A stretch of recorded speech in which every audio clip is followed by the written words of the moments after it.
Γεια σας φίλοι του βιβλίου και πιο ειδικά λάτρεις του μυστηρίου. Εγώ μέχρι πρότινος δεν μπορώ να πω ότι λάτρευα το είδος, αλλά να που είμαι εδώ με μια μικρή αγορά βιβλίων που αφορά μόνο αυτό. Ξεκινάω με το γρίφι σε κάθε όροφο, το βρήκα στα παιδικά άνω των 8. Δεν είναι μυθιστόρημα, αλλά συλλογή από διαδραστικά ενίγματα όπου ο αναγνώστης είναι ο detective. Κάθε σελίδα έχει και ένα μυστήριο σε διαφορετικό μέρος και εμείς πρέπει να βρούμε τα στοιχεία στην εικόνα για να το λύσουμε. Οι σελίδες πρέπει να διπλωθούν και γι' αυτό στο εξώφυλλο υπάρχει μία τσάκιση οδηγός. Να δούμε τι θα κάνω εγώ που νευριάζω όταν διπλώνουν τις σελίδες των βιβλίων. Ήρθε η ώρα να το ξεπεράσω? Θα δείξει. Επόμενο βιβλίο, τα φωνικά ενίγματα. Αυτό είναι ένα βιβλίο για τους λάτρεις των γρίφων λογικής. Θυμίζει πάρα πολύ το επιτραπέζιο Κλούντο.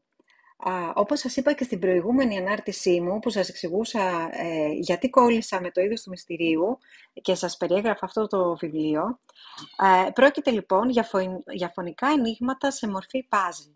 Δηλαδή υπάρχει μια σύντομη ιστορία σε μερικές γραμμές πάνω-πάνω, οι ύποπτοι, οι τοποθεσίες και τα αντικείμενα, όλα δοσμένα με πολύ χιούμορ.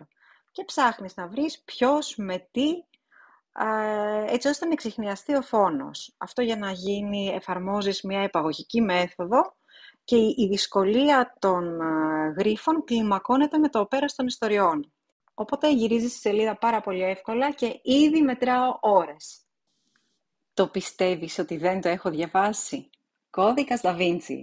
Το βρήκα μεταχειρισμένο, αλλά σε πολύ καλή κατάσταση, γύρω στα 3-4 ευρώ μαζί με τα μεταφορικά. Όλα τα μυστικά κρυμμένα στην τέχνη και στην ιστορία. Φαντάζει σχεδόν κλασικό για κάποιο λόγο. Εσύ το έχεις διαβάσει? Τελευταίο βιβλίο, και δεν νομίζω ότι υπάρχει άνθρωπος που δεν γνωρίζει τον Arthur Conan Doyle. Ή μήπως να πω καλύτερα το συγγραφέα του Sherlock Holmes. Λοιπόν, είπα να μην ξεκινήσω με τα προφανή, όταν ανακάλυψα ότι είχε γράψει ιστορίες εμπνευσμένες από το μεγάλο ενδιαφέρον του για τον πνευματισμό, το μυστήριο και τη λογοτεχνία του φανταστικού. Στο βιβλίο περιλαμβάνονται οι ιστορίες Παρτίδα νούμερο 249, το δαχτυλίδι του Θόθ και το μελαμψό χέρι. Ξέρω ότι στη σειρά αυτή υπάρχουν άλλα 2 βιβλία που σίγουρα θέλω να αποκτήσω. Το πάρα πολύ όμορφο στο συγκεκριμένο είναι ότι περιλαμβάνονται και οι εικονογραφήσεις που υπήρχαν αρχικά στα βιβλία στις ιστορίες όταν είχαν πρωτοκυκλοφορήσει. Και για τέλος, σας άφησα κάτι που δεν αφορά βιβλία, αλλά μου τα αγοράζει το άλλο μου μισό κάθε φορά που πηγαίνει στο βιβλιοπωλείο να παραλάβει την παραγγελία μου. Και είναι μαγνητάκια. Μαγνητάκια που τα φτιάχνεις μόνος σου, είναι μικρόκοσμοι που κατασκευάζονται σαν puzzle. Ξέρει ότι μου αρέσουν πάρα πολύ κάτι τέτοια και έχω φτιάξει άλλα 2 και τα έχω στο ψυγείο μου. Και για να κλείσω αυτό το βίντεο, είπα να σας δείξω ένα τμήμα από τη βιβλιοθήκη μου, που το αγαπώ πάρα πολύ, γιατί περιέχει ένα από αυτά τα puzzle. Puzzle τα λένε εν τέλει, δεν είμαι πολύ σίγουρη, μικρόκοσμο ας το πούμε. Αυτό είναι ένα ολόκληρο δωμάτιο κουζίνας και ό,τι βλέπετε εκεί μέσα έχει κατασκευαστεί από το 0. Το έχω τελειώσει κατά 90% και λείπουν και κάποια κομμάτια, έχουν χαθεί δηλαδή.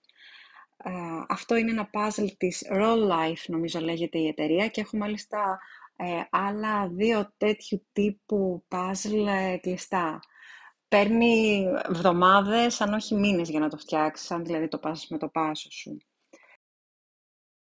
Τώρα, εδώ που κάθομαι δίπλα από τη βιβλιοθήκη και κάνω το voice over, βλέπω ότι έχω και άλλα τέτοια διαδραστικά βιβλία, έτσι τέτοιου τύπου ψάξε βρες και για πιο μικρές ηλικίες, δηλαδή που ασχολούμαι και με τη μικρή μου και θα μπορούσα να τα συμπεριλάβω στο βίντεο, αλλά τα ξέχασα εντελώς.